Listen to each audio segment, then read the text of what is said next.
I don't know how to press a button then. Oh, cool, you already done it. Okay, hello, welcome to episode 420 of the Self-Help Podcast with me, Ed Lamb, and my good pal, Sean Orford. How are you, Sean? I am good. Life is exciting. I've started running again. Oh, big news. Yeah.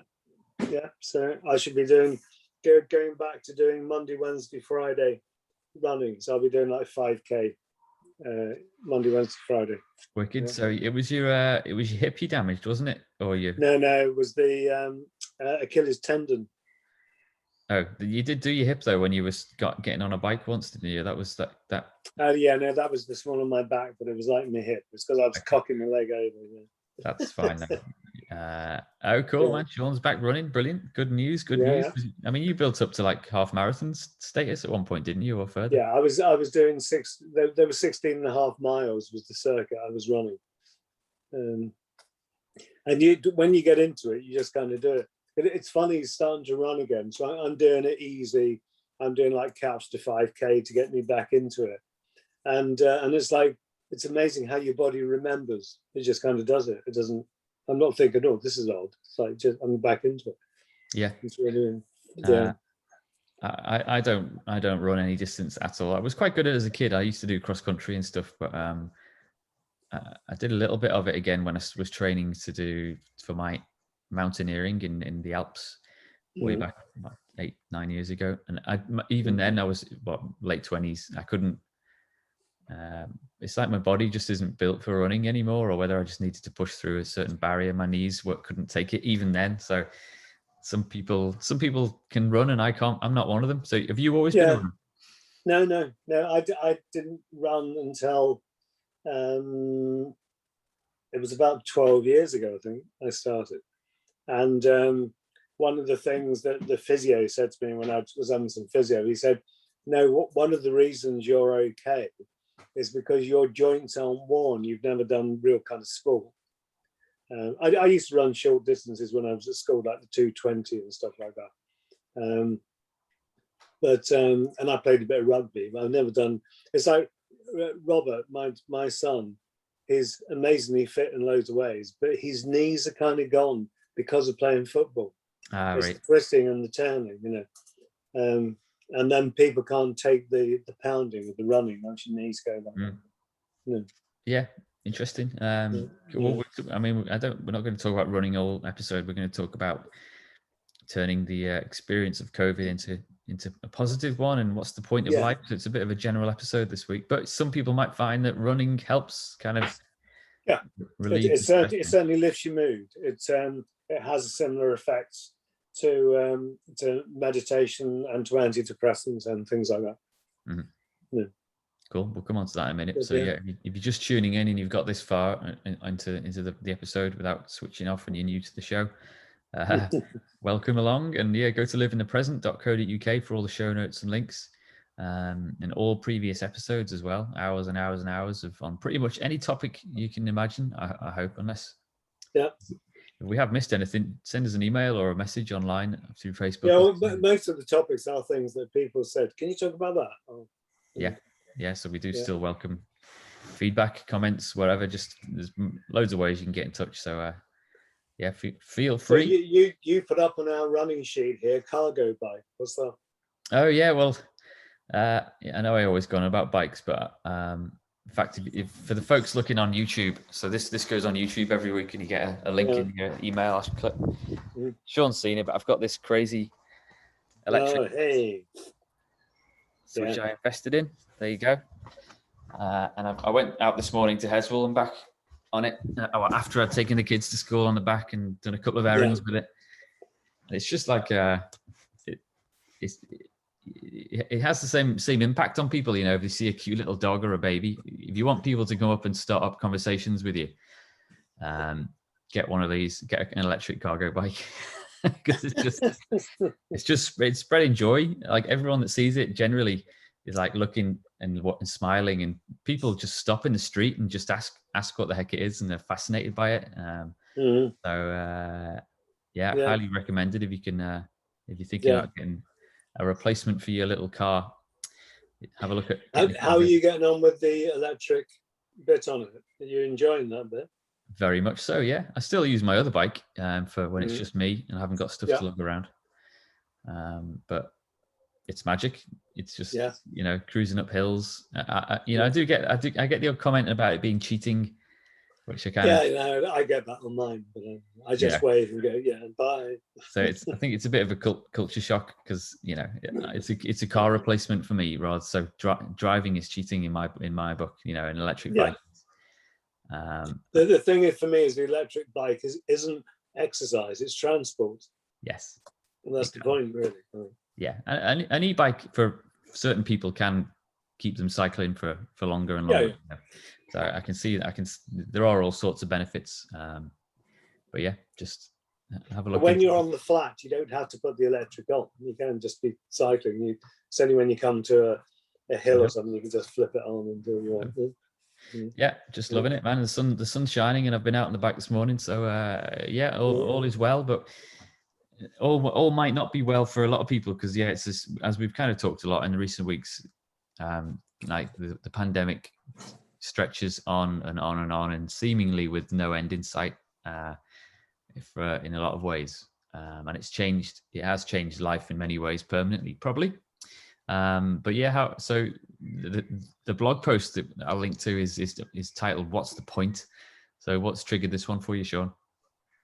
It's working with people that have gone through that process of, hey, we're going to have some time at home now. We can watch some box sets and all that kind of stuff. Through to people trying to get back into work because they want to get back into work. People being scared about going back into work and building themselves up for it. And then Boris comes along and says, no, you can't come back into work. That's the way lots of companies have read it. And I'm getting a lot of people who are really at the end of their rope. They're at the end of their kind of tolerance and patience, and they're so frustrated. And I have got people saying that thing, which it's always a bit scary because it always has the potential suicidal link on it. Not that I've got anybody who's kind of that far at the moment, but it's like, what's the point in life, And then it's like people are really reviewing now where they're up to and what they're doing. I was talking to someone earlier on today who's actually handed in their notice at the business they work for, and they're getting out. They've had enough. They're going. And it's all fed out of the same stuff. It's all kind of same energy that's going on around us all. And which is a tough decision to make at the moment, because if people are fed up with their jobs, if you go for another job at the moment, there's going to be at least 200 other applicants trying to get it as well. It's that kind of, even for quite menial jobs, there's a lot of people looking for work now. Yeah. And it's like, my grandmother used to say, you don't throw away dirty water until you've got clean, which is a very good philosophical point. But it's like, maybe it's a good idea to make sure you've got a job first before you get rid of the one that you've got, kind of thing. Yeah. Yeah, I mean, like the one thing that it's a quote that I don't know who it came up with, but the one constant in life is change. So I guess people that aren't maybe prepared for change on this scale, I don't know, but it's kind of forced a lot of routines and habits to kind of change. That we're getting into the summer now, so this is the time of year when people will be looking forward to a couple of weeks break overseas with some serious heat and some serious sun, and that's not an option really this year, probably. Well, it might be a little bit, but we'll have to wait and see for those that really want to risk it. See, I can hear people saying in response to what you're saying now, some of the people I've been with, they're going to say, but it has changed and the constant is bloody COVID, and I want it to change now into something else, so right. That, yeah. And it's that kind of constant never ending, oh my God, yeah, I want it to stop now, I've had enough, As we've got a 70th birthday to go to at the weekend. Give a shout out for our friend Sandra, and she's got a do, but we don't know whether the do can go on, because if the weather's not good, you can't stay outside, and if you can't go inside, can you? And it's like people are in that space. Yeah. Well, I mean, yeah, it's my 40th December. So we're kind of tentatively looking to book a bit of space somewhere, so that we can have a bash indoors, because it'll be early winter. But who knows what's going to be going on. We'll book something, and hopefully nearer the time we'll be able to see what the state of play is. But I don't know. It's looking a bit dicey for the winter, actually, isn't it? I would say. And the problem is that if you say that, people say you're just being negative. Yeah. And it's like not wanting to sound negative, but trying to be more realistic, maybe. Yeah. So how are you working with people I would take it you are working with people as well that have been quite turbocharged with energy and excitement about the new world that awaits us. I've got people that are starting new businesses, that are getting into things, and it's the issue about if you're online, which is what we've all learned to do in this process. If you're online, you could work anywhere in the world.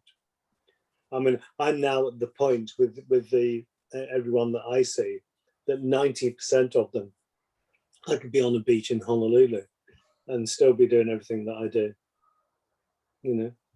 because we've all learned to work from online. Now, one of the things is I've got this camper van on order, which won't be here for a month. And I rang up earlier on today and said, any news? Is it coming on? They're saying, no, well, yeah. And they were laughing because they're saying, why? And I'm saying, because I want it now. And I said, have you looked out the window? Have you seen the sun? I want to be in the van. Yeah.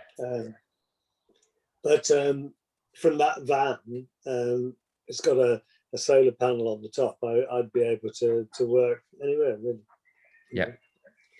So So I'll come and park up in your garden. So how are you managing your excitement then, and like disappointment that you're not getting it now? I just go back to the calendar on the wall and cross another day off. The point of the blog post today kind of gets on to asking questions about purpose in life, which is something that we talk about all the time on the show, although maybe not directly for a while. It's been a lot of the episodes we've done in the last year have been kind of about just getting through this difficult phase, I guess. But even when mad stuff like this hits planet Earth, which it does on a frighteningly frequent basis, really, if you think about the crazy stuff that we've, people have gone through in the last 100, 200 years, you can just point to dozens and dozens of serious events that have set things back and forward, depending on your point of view. So throughout all that, people do need to have a purpose, or do people need to have a purpose in life, or can you just bumble through, not worrying? Well, I think that for generations, it was a case of you're born, you reproduce, and then you die. And maybe expectation was less than it is now. Consumerism wasn't there. I mean, we talk about cars and bikes. I mean, bikes didn't even exist a couple of generations ago, let alone cars. No radio, no television, no phone, certainly no internet. And books would have been limited. The only place most people could get a book would be from the library. So it's like our horizon has widened hugely. But so is our expectation and our frustration as well, and our demands. So currently in some parts of the country, there's now a 4-year waiting list to have a hip transplant. And if you know your hip transplant, a hip replacement. But people are going, oh my God, 4 years, I got it. But it's like some countries, you just couldn't get it done anyway. Now our expectation is, now I want it now, like me in the camper van. Why can't I have the camper van now? And we get like that rather than developing patience, which is what things like hire purchase agreements and credit agreements are about. It's being able to have the future in the present and then pay for it as you go along, rather than saving up the money and then buying it. Yeah. So I mean, I think we're programmed to be frustrated. And I think what it's made me do with people is to get them to look at okay, what's the purpose of being alive then? You know, if you're frustrated with this, you can't do this, I can't do anything I want to do. And people are saying to me, what's the point? Then it is okay. What is the point? Why are you alive? What's it about?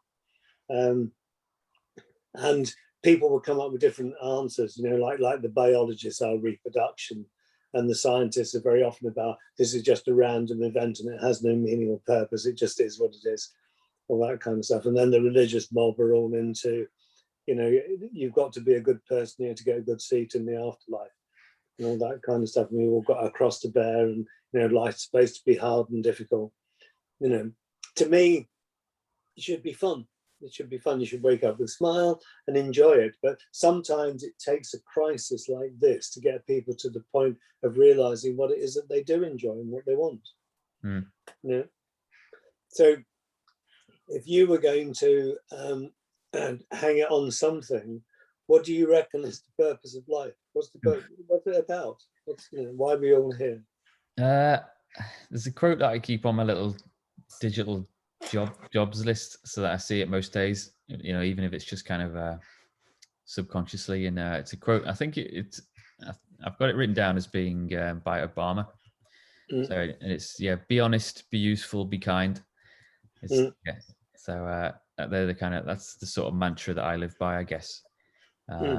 Honesty, usefulness, and kindness. So beyond that, you know, I've obviously set up a couple of businesses over the years, and never, like, always intended, and one of them with you actually. So, you know, always intended to be quite grand, with quite grand plans, but as I've gone on, for whatever reason, they've kind of not fizzled out. But I've just realized that I'm not that ambitious in terms of setting up a business that's got a massive turnover and loads of staff and all that kind of stuff. A Trump. Yeah, I know. And we do, you know, even in the world of business, and, you know, as kids, I went to a grammar school, so it was kind of assumed that I would be a titan of industry at some point, or there's a picture of a prime minister on the wall, because the school I went to churned out Harold Wilson. All right. Yeah. So we kind of, at secondary school, it was like, you're going to be something, you know. And I like to think I am something, but I'm not. I think the whole thing about there's a fly near me, man, flipping heck. Yeah, you don't need to have some massive machine of a business or an empire to have a life that's full of purpose, really, do you? So, I mean, you've written in the blog post about collecting stamps. That can be just as a wonderful experience and a life well lived as you know. If it floats your boat, that's the thing. And to me, the issue is when you're looking at the purpose of life and what's it all about. The kind of esoteric stuff none of us know. You know, we could talk about gods and you know, all that kind of stuff, but we don't know any of that. And if we're going to survive the madness of this thing called life, then I think that the trick is you have to do things that make you feel happy, that make you feel good. And if you do that, you can get through it. And even in the darkest times like now, if you're doing things that kind of feed your soul, make you feed your heart and make you feel full, then life's okay. Yeah. And if you haven't got that, it's a miserable, horrible experience. You know, it is like one day, no Groundhog Day. Oh my God, one day after another. And it's like, why do we do that? You know, and I think that although some people would say, and it's okay for you two to talk about that because you do what you want and all that kind of stuff, but it's like anybody can get to that point. And by anybody, I do mean anybody. Yeah, you have to do certain things in certain ways to make sure you can do it, and that's individual. But anybody can get there. But the issue is people don't know where to go. So it's that thing. You remember when we were running the courses, when you say to somebody, what do you really, really want? And they'd say, I want £1 million. And then you say, well, why $1 million? And it's like, when you come down to it, like 100,000 would do more than they ever needed. But they say $1 million because it's $1 million, you know? Yeah. And people don't really know what they want, because even when people win the lotto, within a few years, usually most of them have blown it and they're having a miserable time anyway. It hasn't been a successful experience, you know. So I think that the trick is you have to spend the time trying to find out what it is that floats your boat, what makes you feel good. And if out of habit, is what you were talking about earlier on. You've been getting up every day, putting on the same suits, going to do the same job, with the same people, and you do that because that's what you do. But then you moan about it, like me going into the NHS and people on a Monday and people going, "I bloody hate it, and this is horrible," and blah, but they keep coming each week and doing it. Yeah.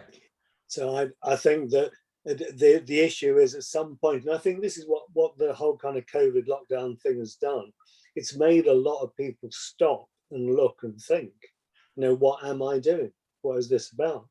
Am I enjoying this? No, I'm not. Mm-hmm. Yeah.